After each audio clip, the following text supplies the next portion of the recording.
ಚಿರಂಜೀವಿ ಅವ್ರನ್ನ ಕರೆದು ಭೇಟಿ ಮಾಡಿದ್ರಿ. ಅದು ಎಲೆಕ್ಷನ್ ಟೈಮಲ್ಲಿ ಏನಾಗುತ್ತೆ, ನಾನು ಮಾರ್ಕೆಟ್ಗೆ ಹೋಗ್ತೀನಿ. ಹ್ಮ್ ನನಗೆ ಈಗಲೂ ಸರ್, ನೀವು ನಮ್ಮ ಪೆರೇಸಂದ್ರದವ್ರನ್ನ ಕೇಳಬೇಕು.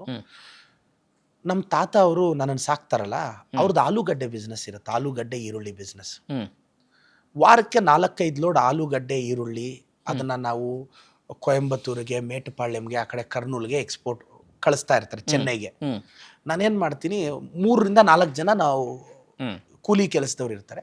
ಒಂದು ಲೋಡ್ ಮಾಡಿದ್ರೆ ಒಂದು 200-300 ರೂಪಾಯಿ ಕೊಡೋರು. ಹ್ಮ್ ಆಗ ನನಗೂ ಒಂದು 100 ರೂಪಾಯಿ ಬರುತ್ತೆ, ಅದನ್ನ ಎತ್ತಿಟ್ಕೊಳ್ಳೋಣ ಹ್ಮ್ ಅನ್ನ ನಾನೇನು ಮಾಡ್ತಿದ್ದೆ, 200 ಮೂಟೆ ಸರ್, ಹ್ಮ್ 200 ಮೂಟೆ, ಒಬ್ರು ಮೂಟೆ ನಿಂಗೆ ಎತ್ತಿ ಹಿಂಗೆ ತಿರ್ಗಿಸೋದು. ನಾವಿಬ್ರು 100 ಮೂಟೆ ಎತ್ತಿ ಲೋಡ್ ಮಾಡ್ತಿದ್ವಿ ಸರ್ ಲಾರಿಗೆ. ನಾನು ಈಗಲೂ 50 kg ಮೂಟೆನ ಹಿಂಗೆ ಎತ್ತಿ ಹಿಂಗೆ ತಿರ್ಗಿಸಿದ್ರೆ 100 ಮೂಟೆನ ಈಸಿಯಾಗಿ ಲೋಡ್ ಮಾಡಬಲ್ಲೆ ಲಾರಿಗೆ. ಮಾಡಿದ್ದೀನಿ. ಇದನ್ನ Chikkaballapura APMC market, Peresandra APMC market, ಪೆರೇಸಂದ್ರದ ಪ್ರತಿಯೊಬ್ರು ಇದನ್ನ ನೋಡಿದ್ದಾರೆ.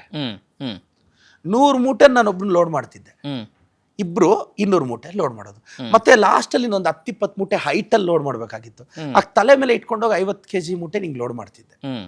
ನಾನು ಕ್ಯಾನ್ವಾಸ್ ಟೈಮಲ್ಲಿ ಎಲೆಕ್ಷನ್ಗೆ ಹೋದ್ರೆ ನನ್ನ ಜೊತೆ ಕೆಲಸ ಮಾಡಿರೋ ಹುಡುಗರು, ಅಣ್ಣ ಒಂದು ಮೂಟೆ ಹಾಕ್ಬೋಣ ಅಂತ. ನಾನು ಇಮಿಡಿಯೇಟ್ ಆಗಿ ಅವ್ನು ಮೂಟೆ ಎತ್ತದೆ, ಹಿಂಗೆ ಮೂಟೆ 50 kg ಮೂಟೆ ತಲೆ ಮೇಲೆ ಎತ್ಕೊಂಡೋಗಿ ಬಿಸಾಕಿದೆ. ಅದು ವಿಡಿಯೋಗೆ ಮುಠಾ ಮೇಸ್ತ್ರಿ ಸಾಂಗ್ ಹಾಕಿ ವೈರಲ್ ಆಗಿ ಮಿಲಿಯನ್ಸ್ ಗಟ್ಟಲೆ ವ್ಯೂಸ್ ಬಂದ್ಬಿಡ್ತು. ಅದನ್ನ ಚಿರಂಜೀವಿ ಅವ್ರು ನೋಡಿದ್ದಾರೆ.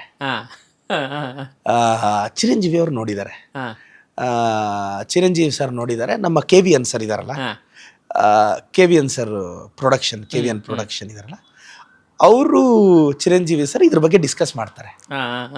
ಡಿಸ್ಕಸ್ ಮಾಡಿ ಮುಠಾ ಮೇಸ್ತ್ರಿ ವಿಡಿಯೋ ನೋಡಿ ಫುಲ್ ಚಿರಂಜೀವಿ ಸರ್ ಖುಷಿಯಾಗಿ ನನಗೊಂದ್ಸಲ KVN ಸರ್ ಫೋನ್ ಮಾಡ್ತಾರೆ. ಚಿರಂಜೀವಿ ಅವ್ರು ಭಾಳ ಇನ್ಸ್ಪೈರ್ ಆಗಿದ್ದಾರೆ, ಅಂದರೆ ಇನ್ಸ್ಪೈರ್ ಅಂತ ಎಷ್ಟು ಖುಷಿ ಪಟ್ಟಿದ್ದಾರೆ, ಭೇಟಿ ಆಗಬೇಕು ಅಂತೇಳಿ. ಆಗ KVN ಸರು ಎಲ್ಲ ಸರಿ ಚಿರಂಜೀವಿನ ಹೋಗಿ ಭೇಟಿ ಮಾಡ್ತೀವಿ.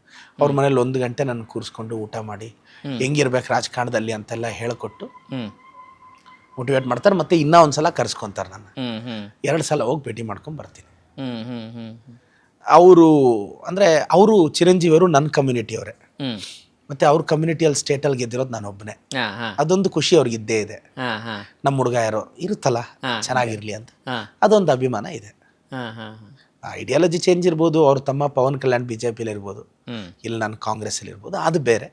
ಎಲ್ಲೋ ಒಂದು ಕಡೆ ನಮ್ಮ ಕಮ್ಯುನಿಟಿ ಹುಡುಗ ಸ್ಟೇಟಲ್ಲಿ ಒಬ್ಬ ಎಮರ್ಜ್ ಆಗ್ತಿದ್ದಾನೆ, ಆ ಸಂತೋಷ ಇದ್ದೇ ಇರುತ್ತಲ್ಲ, ಅದಕ್ಕೆ ಬೆಲೆ ಕಟ್ಟಕ್ಕಾಗಲ್ಲ.